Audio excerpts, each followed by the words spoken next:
din. Aalahanan ko kayong lahat na manonood ng serial killer na ito ay kasumpa-sumpa sa kung paano niya pinahirapan ng mga biktima ng multikiwan ng mga itim na sketch na buhok. Sa mga bahagi ng katawan ng mga biktima na napunit din ngayon ay pumunta na tayo sa pinangyarihan ng krimen. Alexia Serrano, dahil sa pinangyarihan ng krimen kung saan pinatay si Jack sa malamig na dugo. Nakakuha ng bagong impormasyon ng FBI kung saan itong cold serial killer. Mabilis na kumakalat ang mga alingawraw tungkol sa kung sino talaga ang mamatay tao na ito. Ngunit sa ngayon ay maaari lamang nating ipagpalagay kung sino siya.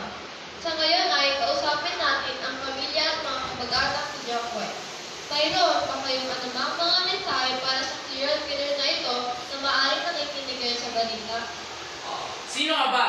Tigilan mo lahat ng kalokohan ito at ipakita mo sa sarili mo na hindi ka makatao. Pinatay mo ang napakaraming inosenteng tao, hindi ba?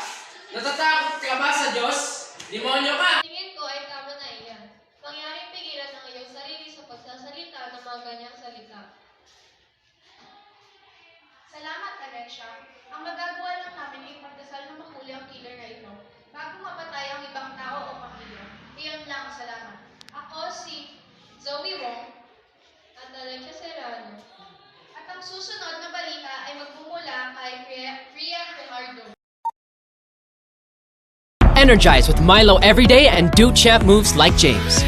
Energize! Start your day the champion way. Beat energy, energy gap. Beat energy gap. Drink Milo every day. Milo every day. With your 3 balanced meals, beat energy gap. Drink Milo every day. Milo every day. Drink Milo every day and help beat energy gap like a champ.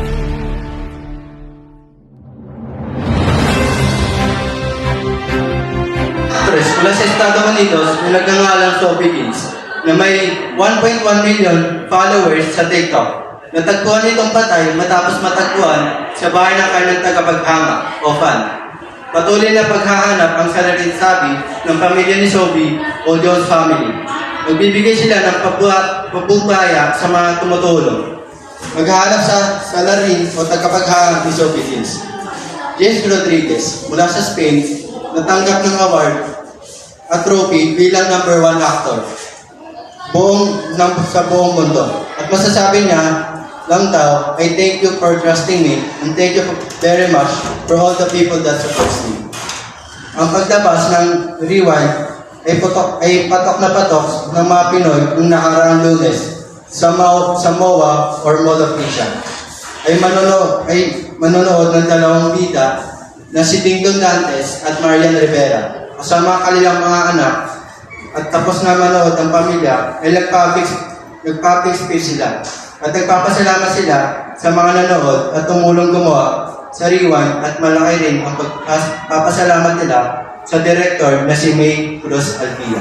Ako nga pala si Priya Fajardo. Salamat sa iyong pakikinig. Isang miyembro naman ng sikat na grupo sa Korea na Blackpink na si Kim Jisoo nagbigay giliw sa kanyang upcoming K-drama na Omniscient Readers, kung saan siya ay gaganap bilang lead GA kasama ang pang sikat na artista tulad na lang nilang Lee Min-ho, Han Yo-seok, Chae So-bin, Shin Song-woo, Nana, Park So-hoon, Choi Yong-jun at marami pang ibang actors.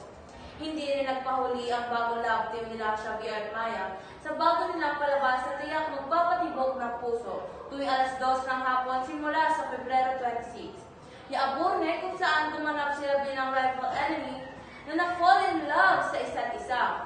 Madami rin sikat na artistang lalabas na magpapaiyak galing saya at lungkot sa mga manonood kaya abangan. Ako muli si Amber B. Munoz. Diretsahan na ha. Dapat matibay ang resistensya laban sa sakit. Kaya ang gatas ng anak ko, Bear Brand. Ang nutrients, di basta-basta. Tibay resistensya nutrients. Ang vitamin C, di tulad ng iba. 100% tulong para sa matibay na immunity. Talaga namang pinag-aralan at napatunayan. Matibayan ang resistensya.